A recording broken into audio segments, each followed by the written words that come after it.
Hello everyone, this is Pooja Sharma from Pooja Sharma classes. उम्मीद करती हूँ आप सब अच्छे होंगे। तो आज हम डिस्कस करेंगे आपके साथ ईवीएस को। यह पेपर आपका 17 जनवरी 2022 का पेपर है। तो इसको हम आपके साथ डिस्कस करेंगे कि जो ईवीएस के क्वेश्चन हैं किस तरीके के क्वेश्चन आए थे। तो स्टार्ट करते हैं। आपको वीडियो पसंद आती है तो वीडियो को लाइक कर देना और अपने दोस्तों के साथ शेयर कर देना। चैनल को सब्सक्राइब नहीं किया है तो चैनल को सब्सक्राइब कर लेना और बेल आइकन को प्रेस कर लेना, जिससे आने वाली वीडियो का भी नोटिफिकेशन आपको मिल जाएगा। फ्री नोट्स के लिए आप टेलीग्राम चैनल से जुड़ जाइएगा, यहाँ पे आपको फ्री नोट्स मिल जाएंगे, तो ज्वाइन हो जाना है। तो क्वेश्चन नंबर आपका 1 आता है, समझते हैं। राजमा चावल और छोले भटूरे किस राज्य के सामान्य लोगों का क्या है, सर्वप्रिय भोजन है। आपको बताना है कि जो राजमा चावल होते हैं, छोले भटूरे होते हैं, सबसे ज़्यादा कहाँ पे खाए जाते हैं, सबसे ज़्यादा वहाँ के फेमस हैं। तो छत्तीसगढ़ के, गुजरात के, पंजाब के या फिर उत्तराखंड के। तो इसका सही आंसर आपको बताना है कि जो छोले भटूरे और राजमा चावल हैं यह कहाँ पे खाए जाते हैं। तो यह आपके पंजाब में खाए जाते हैं। कहाँ पे खाए जाते हैं? पंजाब राज्य में खाए जाते हैं। ऑप्शन नंबर 3 आपका सही आंसर हो जाता है कि पंजाब में क्या खाए जाते हैं, आपके छोले भटूरे और राजमा चावल खाए जाते हैं। छत्तीसगढ़ की बात करते हैं तो यहाँ पे क्या खाया जाता है, यहाँ पे आपका मालपुआ खाया जाता है। क्या खाया जाता है? जिनको हमारे यहाँ पे क्या बोलते हैं, पुआ बोलते हैं, यह खाया जाता है, वहाँ का फेमस है। गुजरात की बात करते हैं तो गुजरात में ढोकला खाते हैं। क्या खाते हैं? ढोकला वहाँ का फेमस हो जाता है। नेक्स्ट बात करते हैं पंजाब का, आपने समझ लिया कि छोले भटूरे और राजमा चावल। उत्तराखंड की बात करते हैं तो यहाँ पे दाल रोटी यहाँ की फेमस होती है। उत्तराखंड में क्या है, दाल रोटी आपकी फेमस होती है यहाँ की बहुत ज़्यादा। फिर आपकी जो होती हैं यह राजमा चावल और छोले भटूरे, यह आपके पंजाब के हो जाते हैं। तो इसका सही आंसर है ऑप्शन नंबर 3। क्वेश्चन नंबर आपका नेक्स्ट आता है, क्योंकि जो यहाँ जहाँ की जो राज्य हैं उनकी जो डिश होती हैं इनके बारे में आपका एक क्वेश्चन बनता है। तो आपको इन डिशों के बारे में थोड़ा सा पता होना चाहिए, क्योंकि क्वेश्चन है कहीं से भी पूछ सकता है। 26 जनवरी 2000 को भुज में भूकंप के झटके लगे थे। तो भुज है यह किस राज्य में स्थित है, आपको बताना है। तो गुजरात में है, महाराष्ट्र में है, उत्तराखंड में है या फिर जम्मू कश्मीर में है। तो 26 जनवरी 2000 को भुज में क्या लगे थे, भूकंप के झटके लगे थे। तो यह भुज आपका कहाँ पे हो जाता है, तो यह आपका गुजरात में हो जाता है। कहाँ पे हो जाता है? गुजरात में हो जाता है। ऑप्शन नंबर 1 आपका इसमें सही आंसर होता है। क्वेश्चन नंबर आपका नेक्स्ट आता है कि नीचे दिए गए किस राज्य के गांवों में अधिकांश घर मजबूत बांस के खंभों पर धरती पर लगभग 3 से 3.5 मीटर ऊंचे बनाए जाते हैं। इन घरों की छतें, ढालू और फर्श की दीवारें लकड़ी की बनी होती हैं। तो इनके बारे में आपको सही आंसर बताना है। कैसी होती हैं? 3 से 3.5 मीटर क्या होते हैं, घर होते हैं, वह ऊंचे बने होते हैं। तो आंध्र प्रदेश में होते हैं, असम में होते हैं, उड़ीसा में या फिर आपका केरल में होते हैं। तो इसका सही आंसर आपको बताना है। तो यह आपके कहाँ पे हो जाते हैं, तो जो उनके घर होते हैं 3 से 3.5 मीटर ऊंचे बने होते हैं, तो यह आपके असम के हो जाते हैं। ऑप्शन नंबर 2 आपका बिल्कुल सही आंसर हो जाता है। आपको बिल्कुल ध्यान रखना है कि जो 3 से 3.5 मीटर ऊंचे क्या होते हैं, खंबे पर बने हुए मजबूत बांस के घर होते हैं, तो यह आपके असम के होते हैं। यह क्वेश्चन आपका हर बार रिपीट होके आया है, तो आपको इसको ध्यान में रखना है बहुत बेहतरीन तरीके से। नेक्स्ट क्वेश्चन आता है कि नई दिल्ली रेलवे स्टेशन और कानपुर रेलवे स्टेशन के बीच की दूरी कितनी है? 432 किलोमीटर है।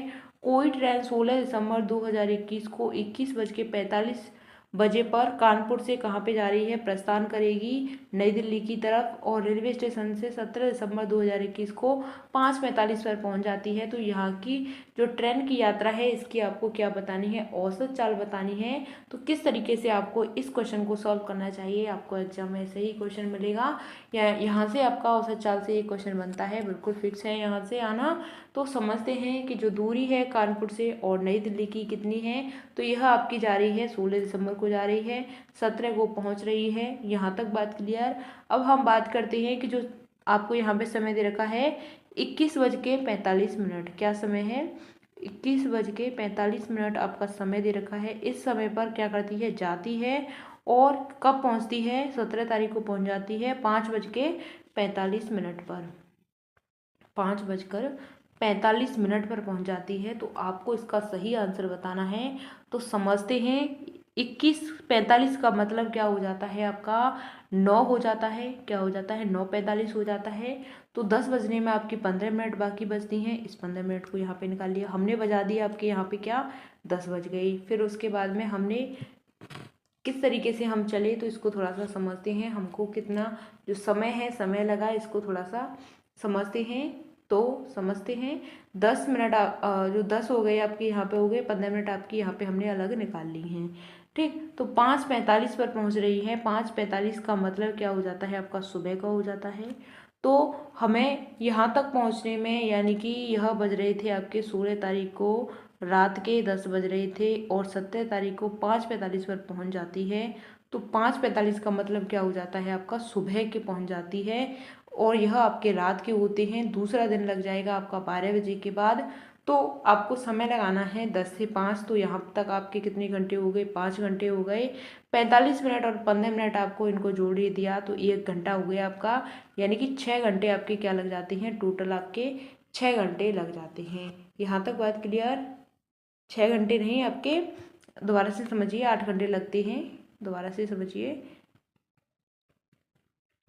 दोबारा से समझिए कि यहाँ पे आपके 10 बज रहे थे और 5 बजने तक आपके कितने घंटे हो जाते हैं, तो 11, 12, ठीक, 1, 2, 3, 4, 5 कितने घंटे हो गए टोटल आपके।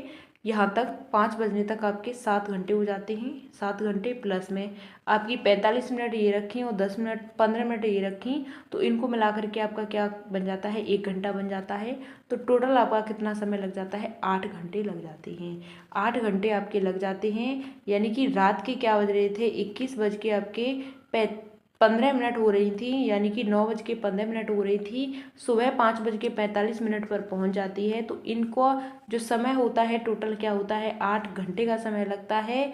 तो अब हम बात करते हैं कितनी आपको दूरी दे रखी है, 432 आपको दूरी दे रखी है। तो 8 से हमें इसमें क्या कर देना है, भाग दे देना है। तो 8 पंजे क्या होता है, 40 होता है। यहाँ पे 3 बजते हैं तो 8 चौके क्या हो जाता है, 32 हो जाता है, यानी कि 54 किलोमीटर प्रति घंटा आपका इसमें आंसर आ जाता है। क्योंकि चाल बराबर आपसे हम कैसे निकालते हैं, तो चाल बराबर क्या होता है आपका दूरी बटे क्या होता है, समय होता है। इस तरीके से हम करते हैं। तो यह हमने निकाल लिया, 54 किलोमीटर प्रति घंटा आपका निकल के आ जाता है।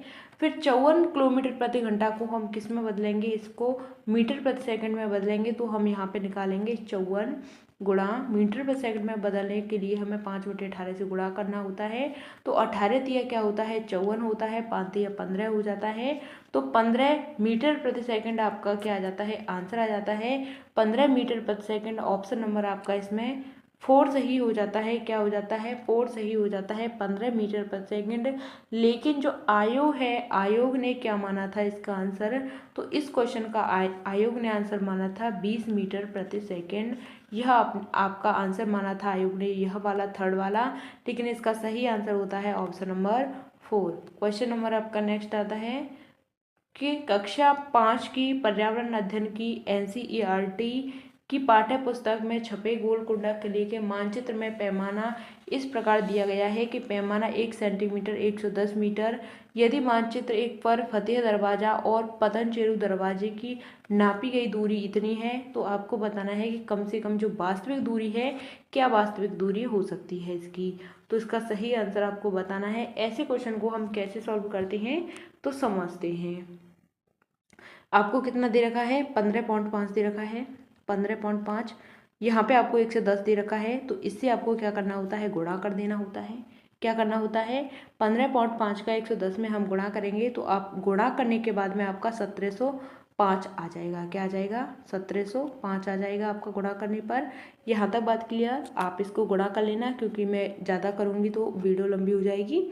तो आपने इसका गुणा कर लिया, यानी कि यह जो 1505 है और 110 दे रखा है आपका मीटर में, तो इन दोनों का हम गुणा कर लेते हैं तो क्या आ जाता है आपका 1705 मीटर आ जाता है। जब हम 1705 मीटर को क्या करते हैं, 1/1000 से भाग कर देते हैं, तो 1705 को हम किससे कर रहे हैं, यहाँ पे 1000 से भाग कर रहे हैं। तो 3 अंकों के बाद में हमारा क्या आ जाता है, यहाँ पे हमारा 1705 में हमने 1000 से भाग दिया तो 3 अंक के बाद आपके यहाँ पे पॉइंट लग जाता है, तो 1.705 यह आपका सही आंसर हो जाता है। 1.705 यह आपका क्या हो जाता है, इसमें आंसर हो जाता है। तो कहाँ गया आपका 1.705, ऑप्शन नंबर थर्ड आपका बिल्कुल राइट आंसर है। इस तरीके से आपको सॉल्व करना है। ऐसे क्वेश्चन में कुछ नहीं है, आपको बिल्कुल समझ लेना है अच्छे से कि यह जो दे रखा है मीटर और यह सेंटीमीटर, इसका क्या कर देना है, आपको गुणा कर देना है। दोनों का गुणा करने पर जो भी आएगा आपका प्राप्त होगा, उसमें आपको 1000 से क्या कर देना है, भाग दे देना है। यानी कि 3 अंक आपके हैं, 3 अंक के बाद आपको पॉइंट लगा देना है, वही आपका आंसर होगा। क्वेश्चन नंबर नेक्स्ट आता है कि मुक्तापुर पोचमपल्ली जिले का एक गांव है। इस जिले के ज़्यादातर परिवार बुनकर और उनके द्वारा बुने गए कपड़ों को पोचमपल्ली कहते हैं। यहाँ जिला किस भाग का है, तो आपको बताना है। कर्नाटक का है, आंध्र प्रदेश का है, तेलंगाना का है या फिर तमिलनाडु का है। तो आपको बताना है कि परिवार बुनकर हैं और बुने हुए कपड़ों को पोचमपल्ली कहते हैं। जहाँ जिला किस भाग का है आपको बताना है। तो कौन सा वह आपका क्या हो जाता है, राज्य हो जाता है। कौन सा राज्य है, तो इसका सही आंसर आपको बताना है कौन सा राज्य हो जाता है। तो यह आपका क्या हो जाता है, तेलंगाना हो जाता है।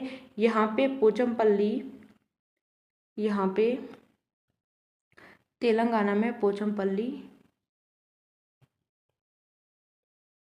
पोचमपल्ली क्या है, यहाँ पे पोचमपल्ली आपका जिला हो जाता है। तो यहाँ पे बहुत ज़्यादा परिवार होते हैं, वह बुनकर होते हैं, कपड़ों को पोचमपल्ली कहते हैं। तो यह जिला आपका तेलंगाना का हो जाता है। यहाँ पे क्या होता है, पोचमपल्ली, यह आपका जिला हो जाता है। क्वेश्चन नंबर आपका नेक्स्ट आता है कि नीचे दिए गए किस एक शहर में केवल एक प्रकार के खजूर के ही वृक्ष दिखाई देते हैं। तो इसका सही आंसर आपको बताना है कौन सा वह शहर हो जाता है जहाँ पे क्या दिखाई देते हैं, खजूर के वृक्ष दिखाई देते हैं। तो वह आपका कांदाहार होता है, कराची होता है, वर्लिंग होता है या फिर आपका अबू धाबी होता है, जहाँ पे क्या होते हैं, सिर्फ और सिर्फ एक प्रकार के खजूर के पेड़ होते हैं। तो इसका सही आंसर होता है अबू धाबी में। कहाँ पे होते हैं, अबू धाबी में होते हैं, यूएई में आपका यह होते हैं, क्या होते हैं, खजूर होते हैं। क्योंकि यहाँ पे सिर्फ वृक्ष ही वृक्ष दिखाई देते हैं, सो वो भी किसके, खजूर के। यहाँ तक बात क्लियर। नेक्स्ट बात करते हैं कि भोपाल गांधीनगर के ठीक पूर्व में है। कहाँ पर है, गांधीनगर के ठीक पूर्व में है। तो आपका भोपाल की बात करते हैं तो भोपाल आपका कहाँ पे है, यहाँ पे हो गया। तो पूर्व की बात की गई तो इधर को आ जाते हैं हम। यह आपका क्या हो जाता है, दोबारा से समझिए कि भोपाल गांधीनगर के कहाँ पर है, गांधीनगर के ठीक पूर्व में है। दोबारा से समझिए क्वेश्चन को। ये भोपाल आपने यहाँ पे बना दिया, इसको यहाँ पे लिख दीजिए भोपाल। भोपाल आपका यहाँ पे हो गया। और गांधीनगर के कहाँ पर है, पूर्व में है। आपको समझना है, दिशाएं इस तरीके से चलती हैं। यहाँ पे आपका पूर्व होता है, यहाँ पे नीचे दक्षिण, यहाँ पे आपका पश्चिम होता है और यहाँ पे आपका उत्तर होता है। ठीक, तो भोपाल आपका कहाँ पे है, गांधीनगर यहाँ पे आ जाता है आपका। तो यह आपके कहाँ पे पहुँच गया, पूर्व में पहुँच गया। तो यहाँ पे हमने लिख दिया गांधीनगर। गांधीनगर, यहाँ पे आपका गांधीनगर आ जाता है। फिर हमने क्वेश्चन में दे रखा है कि तथा बेंगलुरु भोपाल के ठीक दक्षिण में है। तो भोपाल आपका यहाँ पे हो गया, दक्षिण आपका नीचे हो गया। तो यहाँ पे आपका क्या बन गया, बेंगलुरु बन गया। यहाँ पे क्या आ गया आपका, बेंगलुरु बन गया। तो आपको बताना है कि बेंगलुरु के सापेक्ष गांधीनगर की दिशा क्या है। यहाँ से आपको किसकी दिशा बतानी है, इसकी दिशा बतानी है। तो यहाँ से हम इधर को जाएंगे तो यह जो दिशा होगी कौन सी होगी, यह आपकी क्या होगी, कौन सी दिशा होगी, तो यह आपकी उत्तर और पश्चिम दिशा हो जाएगी। इधर से इधर को जा रहे हैं हम, दक्षिण से पश्चिम की तरह जा रहे हैं और उत्तर की तरफ जा रहे हैं। तो क्या हो जाएगी आपकी उत्तर पश्चिम दिशा हो जाएगी। ऑप्शन नंबर थर्ड आपका बिल्कुल सही आंसर है। क्वेश्चन नंबर आपका नेक्स्ट आता है कि पीतल यानी कि ब्रास के विषय में निम्नलिखित कथन सही आपको बताना है कौन सा कथन सही है। तो यह एक तत्व है, यह एक यौगिक है, यह कॉपर और जस्ता का क्या है, मिश्र धातु है, यह कॉपर और टिन का क्या है, समांगी मिश्रण है। तो आपको सही कथन बताना है कौन सा सही कथन हो जाता है। तो इसका सही आंसर है कि यह कॉपर का और जस्ता का क्या होता है, मिश्र धातु होता है। जो पीतल होता है, पीतल होता है, यह किससे बनता है, तो यह आपका कॉपर से। और प्लस में आपका क्या होता है, इसमें प्लस आपका टिन होता है, सॉरी जस्ता होता है, क्या होता है, कॉपर और जस्ता होता है, इससे आपका क्या बनता है, ब्रास बनता है, पीतल बनता है। ऑप्शन नंबर थर्ड आपका सही आंसर हो जाता है। यहाँ तक बात क्लियर। क्वेश्चन नंबर आपका नेक्स्ट आता है कि हमारे देश में एक ऐसा राज्य आपको बताना है कि जहाँ के लोग नारियल और टिपियोका अपने घर के आंगन में इन दोनों का उपयोग करके अपना स्वादिष्ट भोजन तैयार करते हैं। तो यह राज्य कहाँ का है? यह क्वेश्चन आपका बार बार रिपीट होके आया है, तो आपको बिल्कुल ध्यान में रखना है कि घर के आंगन में क्या करते हैं, यानी उगाते हैं। तो टिपियोका और नारियल उगाते हैं। तो यह राज्य आपका केरल का हो जाता है, केरल का राज्य हो जाता है। ऑप्शन नंबर 2 आपका इसमें बिल्कुल सही आंसर है। ये हमारे यहाँ पे जो टिपियोका होता है इसको क्या बोलते हैं? साबूदाना बोलते हैं। क्या बोलते हैं? हमारे यहाँ पर टिपियोका को साबूदाना बोलते हैं, जो हम लोग व्रत में खाते हैं। यहाँ तक बात क्लियर। तो यह आपका जो टिपियोका और नारियल वाला क्वेश्चन है बार बार रिपीट होके आया है, आपको बहुत अच्छे से ध्यान में रखना है कि यह आपका कहाँ का होता है। यह आपका केरल राज्य का होता है। क्वेश्चन नंबर आपका नेक्स्ट आ जाता है। क्वेश्चन नंबर नेक्स्ट आता है कि चांगपा आदिवासी लोग हैं जो पर्वतों पर रहते हैं और बड़े त्रिकोणीय आकृति के टेंटों का उपयोग रहने के लिए करते हैं, जो उन्हें अत्यधिक ठंड से बचाते हैं। तो इन टेंटों का डिजाइन आपको बताना है कैसा है। तो 1000 वर्ष से भी पुराना है, लगभग 800 वर्ष पुराना है, लगभग 100 वर्ष पुराना है, या अत्यधिक आधुनिक है। तो इसका सही आंसर हो जाता है आपका ऑप्शन नंबर 1 के 1000 वर्ष से भी क्या हो जाता है, पुराना हो जाता है। किसका? चांगपा आदिवासी जो लोग रहते हैं उनकी टेंटों की डिजाइन का जो वह होती है, जो डिजाइन होती है, वह 1000 वर्ष से भी पुरानी होती है। क्वेश्चन नंबर नेक्स्ट आता है कि हमारे देश में राज्यों की संख्या आपको बतानी है कितनी है। तो 30 होती है, 28 होती है, 27 होती है, या फिर 26 होती है। तो हमारे देश में कितने राज्य होते हैं? तो 28 हमारे देश में राज्य होते हैं, और 8 आपके क्या हैं? 8 आपके केंद्र शासित प्रदेश हो जाते हैं। केंद्र शासित प्रदेश हो जाते हैं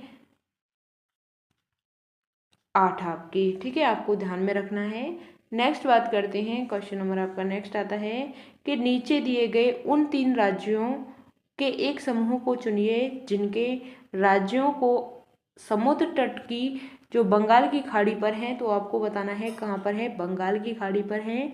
तो आपकी ओडिशा, आंध्र प्रदेश और तमिलनाडु के हैं, पश्चिम बंगाल, तमिलनाडु और केरल के हैं, महाराष्ट्र, आंध्र प्रदेश और तेलंगाना के हैं, केरल, कर्नाटक और तेलंगाना के हैं। तो इसका सही आंसर आपको बताना है कहाँ पर है। यह समुद्र तट की बंगाल की खाड़ी पर है। तो इसका सही आंसर हो जाता है आपका ओडिशा, आंध्र प्रदेश और तमिलनाडु है। यह आपकी कहाँ पे हो जाते हैं? नीचे वाली तट पर हो जाते हैं। ऑप्शन नंबर 1 आपका बिल्कुल सही आंसर हो जाता है। क्वेश्चन नंबर नेक्स्ट आता है चेराऊ से। चेराऊ की बात करते हैं। तो चेराऊ लोक नृत्य कहाँ का है आपको बताना है। बहुत ही महत्वपूर्ण प्रश्न हो जाता है आपकी परीक्षा के लिए। तो चेराऊ लोक नृत्य होता है उड़ीसा का है, असम का है, छत्तीसगढ़ का है, या फिर मिजोरम का है। जो आपका चेराऊ होता है यह आपका मिजोरम का नृत्य होता है। कहाँ का होता है? चेराऊ आपका मिजोरम का नृत्य होता है। यहाँ तक बात क्लियर। इसको आपको ध्यान में रखना है, कई बार पूछा जा चुका है चेराऊ को। तो चेराऊ आपका कहाँ का होता है? मिजोरम का नृत्य होता है। क्वेश्चन नंबर आपका नेक्स्ट आता है कि हमारे देश में एक ऐसा क्षेत्र है, हमारे देश में क्या है, एक ऐसा क्षेत्र है जो ऊंचा, सूखा और समतल है, बड़े रेगिस्तान के नाम से भी जाना जाता है। यहाँ बहुत वर्षा होती है, बहुत ही कम होती है। यहाँ बर्फ से ढके हुए पर्वत, सूखे सपाट मैदान हैं। तो क्षेत्र कहाँ का भाग हो सकता है? तो जम्मू और कश्मीर का, लेह और लद्दाख का, हिमाचल प्रदेश का, या फिर आपका मेघालय का। तो इसका सही आंसर आपको बताना है कि जो बहुत कम क्या होती है, यहाँ पे वर्षा होती है। तो और ठंडे रेगिस्तान के नाम से जाना जाता है। तो आपको ध्यान में आया होगा, ठंडे रेगिस्तान के नाम से हम किसको जानते हैं? लेह लद्दाख को जानते हैं। ऑप्शन नंबर 2 आपका सही आंसर हो जाता है। क्या हो जाता है आपका? लेह लद्दाख आपका सही आंसर है। यहाँ पे जो सूखे ठंडे सपाट मैदान होते हैं और ठंडे रेगिस्तान के नाम से जाना जाता है, बहुत कम ही यहाँ पे वर्षा होती है। क्वेश्चन नंबर नेक्स्ट आता है कि प्राथमिक स्तर पर पर्यावरण अध्ययन की प्रकृति आपको बतानी है। तो अनुपूरक होती है, एकल विषय होती है, एकीकृत होती है, या पाठ्य पुस्तक आधारित होती है। तो इसका सही आंसर होता है ऑप्शन नंबर 3। कैसी होती है? पॉजिटिव होती है, यानी कि इंट्रीगेटिव होती है। यह आपका पॉजिटिव आंसर है। इसको आपको ध्यान में रखना है, जहाँ पे भी आपको यह दिख जाए एकीकृत, यह आपका क्या हो जाता है? पॉजिटिव आंसर होता है। अनुरूपक अनुपूरक, यह गलत है। एकल विषय, यह भी गलत है, यह भी गलत है। ऑप्शन नंबर 3 है आपका सही आंसर हो जाता है कि जो पर्यावरण की अध्ययन की जो प्रकृति होती है कैसी होती है, एकीकृत होती है। क्वेश्चन नंबर आपका नेक्स्ट आ जाता है। क्वेश्चन नंबर नेक्स्ट आता है कि नीचे दिए कथनों में से ईवीएस सीखने के लिए राष्ट्रीय पाठ्यचर्या की रूपरेखा 2005 की सिफारिशें हैं। तो सीखने के लिए स्कूल, घर और समुदाय के बीच सुनिश्चित सीमाएं होना, रटकर सीखने को हतोत्साहित करना, किताबी शिक्षा से प्रस्थान, या स्कूल में बच्चों के जीवन को बाहर के जीवन से जोड़ा जाना चाहिए। तो आपको इसका सही आंसर बताना है राष्ट्रीय शिक्षा नीति 2005 की क्या क्या सिफारिशें हैं। तो इसका सही आंसर आपको बताना है कि सीखने के लिए स्कूल और समुदाय के बीच सुनिश्चित सीमाएं होना, यह गलत है। रटकर सीखने को हतोत्साहित करना, किताबी शिक्षा से प्रस्थान, बिल्कुल बात सही है। स्कूल के बच्चों को जो जीवन है उसके बाहर के जीवन से जोड़ा जाना चाहिए, बिल्कुल बात सही है। आपका ऑप्शन बी, सी और डी आपका राइट आंसर हो जाता है। तो आपका ऑप्शन नंबर इसमें 4 सही आंसर है। बी सी डी आपका बिल्कुल सही आंसर हो जाता है। क्वेश्चन नंबर आपका 78 आता है कि प्राथमिक स्तर पर पर्यावरण अध्ययन का उद्देश्य निम्नलिखित में से कौन सा हो सकता है। तो विशेष रूप से प्राकृतिक पर्यावरण के संबंध में बच्चों की जिज्ञासा और रचनात्मकता का पोषण करना, पर्यावरण के मुद्दों के बारे में जागरूकता विकसित करना, या बच्चों को खोजपूर्ण और व्यवहारिक गतिविधियों में शामिल करना, या बच्चों को ज्ञान एक निश्चित निकाय में प्राप्तकर्ता के रूप में देखना। तो आपको इसका सही चुनाव करना है। तो ए, सी और डी सही है, ए बी सी सही है, या ऑप्शन आपका यहाँ पे दे रखा है बी सी डी सही है, या फिर सी और डी सही है। तो आपको इसका सही आंसर बताना है कि प्राथमिक स्तर पर पर्यावरण अध्ययन का जो उद्देश्य हो सकता है, कौन सा उद्देश्य इसका हो सकता है। तो आपको इसका सही आंसर बताना है कि विशेष रूप से प्राकृतिक पर्यावरण की जिज्ञासा और रचनात्मकता का पोषण करना। तो यह आपका क्या हो जाता है, सही हो जाता है। पर्यावरण के मुद्दों के बारे में क्या करना, जागरूकता विकसित करना, यह भी बात सही होती है।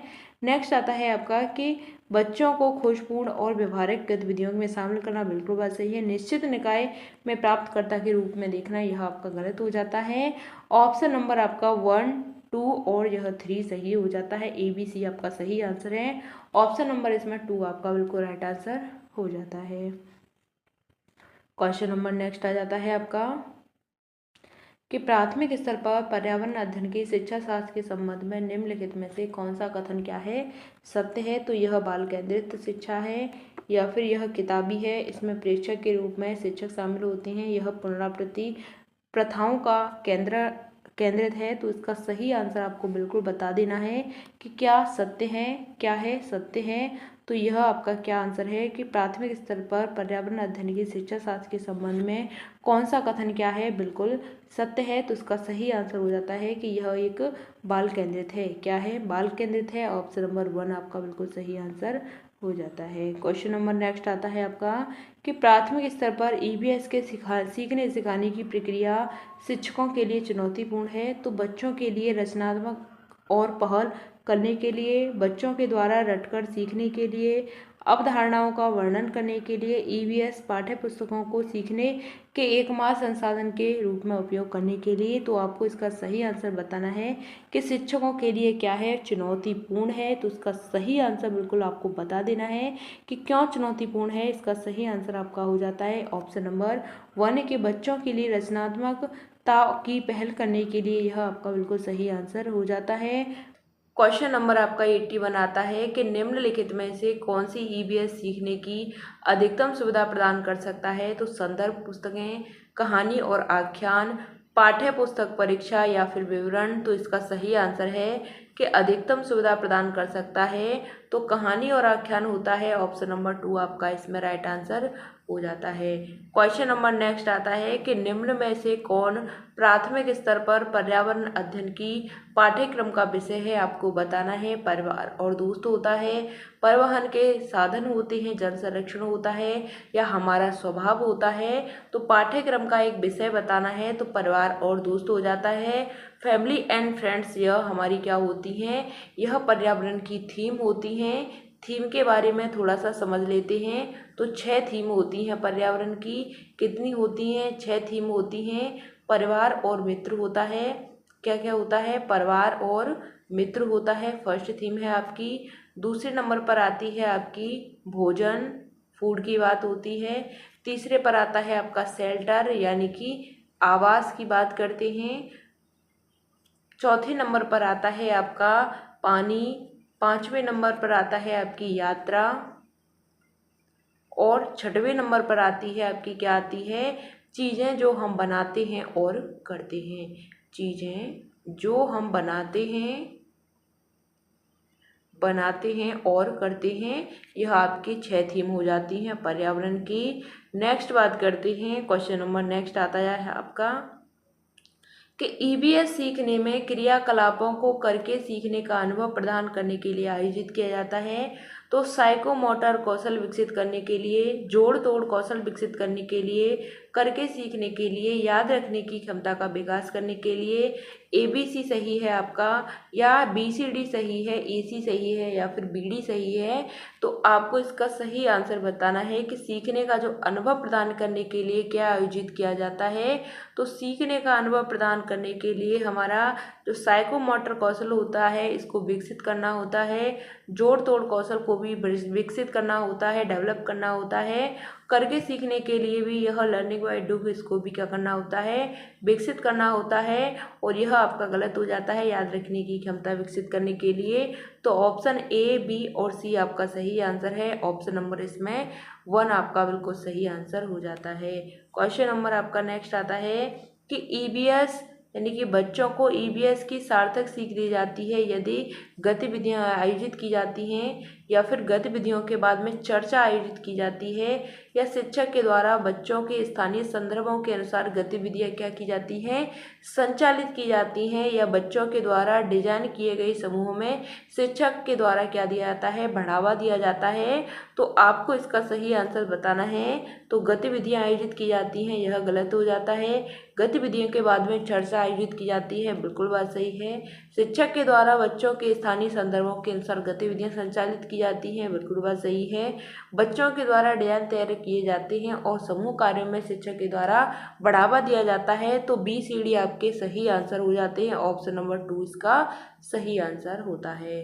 क्वेश्चन नंबर आपका नेक्स्ट आता है कि पौधे विषय के मुद्दे बच्चों के लिए सार्थक हो सकते हैं यदि बच्चों को थीम आधारित वर्कशीट दी जाए, या क्षेत्र ग्रहण मुद्दों में इर्द गिर्द आयोजित किए जाते हैं, या शिक्षकों के द्वारा प्रदर्शन किए जाते हैं, या आमंत्रित व्याख्यानों के द्वारा यानी व्याख्यानों के बाद में सामूहिक कार्य को आयोजित किया जाता है। तो आपको इसका सही आंसर बताना है। पौधे के विषय में मुद्दे बच्चों के लिए सार्थक हो सकते हैं, कैसे सार्थक हो सकते हैं। तो आपको इसका सही आंसर बताना है कि बच्चों पर आधारित यानी कि बच्चे हैं इनको थीम पर आधारित क्या दिया जाए, वर्कशीट दी जाए, या थीम पर आधारित इनको काम दिया जाए, यह बात सही होती है। या क्षेत्र भ्रमण के इर्द गिर्द आयोजित किए जाते हैं, या शिक्षकों के द्वारा प्रदर्शित किए जाते हैं, या फिर व्याख्यान होती है, यह सब किया जाता है।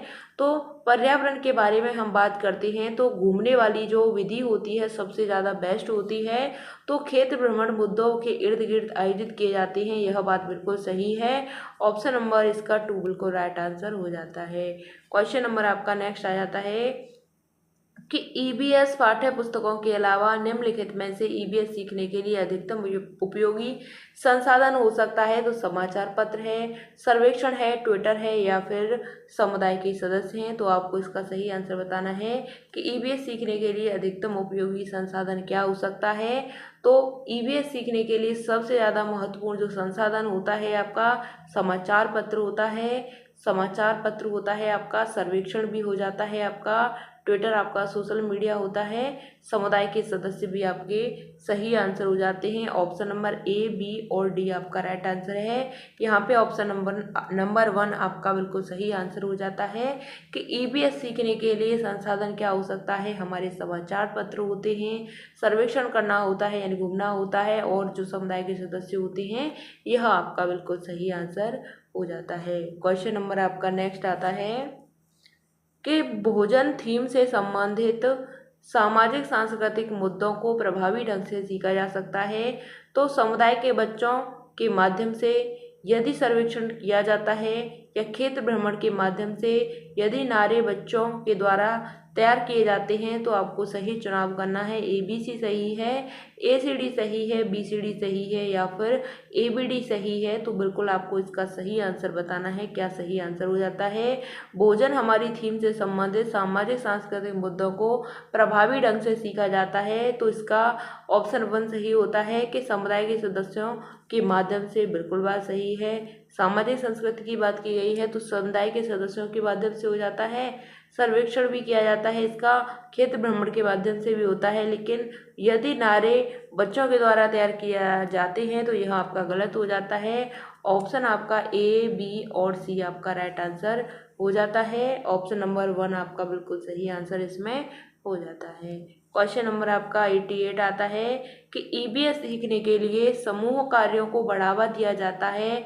सबसे उपयुक्त कारण बताना है कि वे सहपाठी अधिगम को बढ़ावा देते हैं, वे बच्चों के बीच सामाजिक संपर्क में सुधार करते हैं, बच्चों के बीच सहयोग को बढ़ावा देते हैं या फिर वे EVS सीखने के लिए एकमात्र प्रभावी रणनीति है। तो इसका चुनाव करना है, आपको सही आंसर बताना है कि EVS सीखने के लिए समूह कार्य को बढ़ावा दिया जाता है। सबसे उपयुक्त जो कारण है तो क्या इसका सबसे महत्वपूर्ण कारण हो जाता है। तो आपको बताना है इसका सही आंसर कि वे सहपाठी अधिगम को क्या करते हैं, बढ़ावा देते हैं। बिल्कुल बात सही है। वे बच्चों के बीच में सामाजिक संपर्क में सुधार करते हैं। बिल्कुल बात सही है। बच्चों के बीच सहयोग को भी बढ़ावा देते हैं। बिल्कुल बात सही है। वे EVS सीखने के लिए एकमात्र प्रभावी रणनीति है। तो यह आपका गलत हो जाता है। ऑप्शन नंबर 1 आपका बिल्कुल सही है। A, B और C आपका इसमें सही आंसर हो जाता है। क्वेश्चन नंबर आपका नेक्स्ट आता है कि आकलन में स्व आकलन बताना है, क्या होता है। तो सीखने के लिए आकलन होता है, सीखने का आकलन होता है, सीखने के रूप में आकलन होता है या सीखने के माध्यम से मूल्यांकन होता है। तो आकलन में जो स्व आकलन होता है क्या होता है, इसका आंसर आपको बताना है। तो जो सीखने के स्वरूप में यानी सीखने के रूप में जो आकलन होता है यही आपका क्या होता है, स्व आकलन कहलाता है। सीखने के रूप में आपका जो आकलन होता है क्या होता है, यह आपका सीखने के रूप में आकलन होता है, इसको हम स्व आकलन कहते हैं, assessment as learning. Question number next आता है, लास्ट क्वेश्चन है, क्वेश्चन नंबर 90 है आपका कि शिक्षक की डायरी में दर्ज की जाने वाली जो जानकारी का उपयोग शिक्षक के द्वारा किया जाता है। तो आपको इसका सही आंसर बताना है कि शिक्षक अधिगम रणनीति की समीक्षा और संशोधन के लिए, बच्चे के सीखने की प्रगति रिपोर्ट विकसित करने के लिए, बच्चे के लिए सीखने के लिए साक्ष्य दर्ज करने के लिए या स्कूल का रिकॉर्ड रखने के लिए। तो आपको इसका सही आंसर बताना है कि शिक्षक की डायरी में दर्ज जानकारी का उपयोग शिक्षक के द्वारा किया जाता है। तो इसका सही आंसर होता है कि शिक्षण अधिगम रणनीति की समीक्षा और संशोधन के लिए। ऑप्शन नंबर 1 आपका इसका सही आंसर है। किसके लिए, समीक्षा और संशोधन के लिए यह क्या किया जाता है, शिक्षक की डायरी को बनाया जाता है शिक्षक के द्वारा। यहाँ तक बात क्लियर। यहाँ तक हमारे 90 क्वेश्चन यानी कि 61 से लेकर आपके 90 क्वेश्चन तक कंप्लीट होते हैं। यह आपके 30 क्वेश्चन हो जाते हैं। EVS का आपके हमने जो प्रीवियस ईयर क्वेश्चन पेपर है इसको हमने देखा है। तो उम्मीद करती हूँ आपकी समझ में आए होंगे। यह पेपर आपका 17 जनवरी 2022 का प्रीवियस ईयर पेपर था। तो इसको मैंने आपके साथ डिस्कस किया है। अगर आपका कोई भी डाउट होता है तो कमेंट के माध्यम से पूछ लेना। मिलते हैं फिर आपको आगे की नेक्स्ट वीडियो में। तब तक के लिए थैंक्स फॉर वॉचिंग। जय हिंद, वंदे मातरम।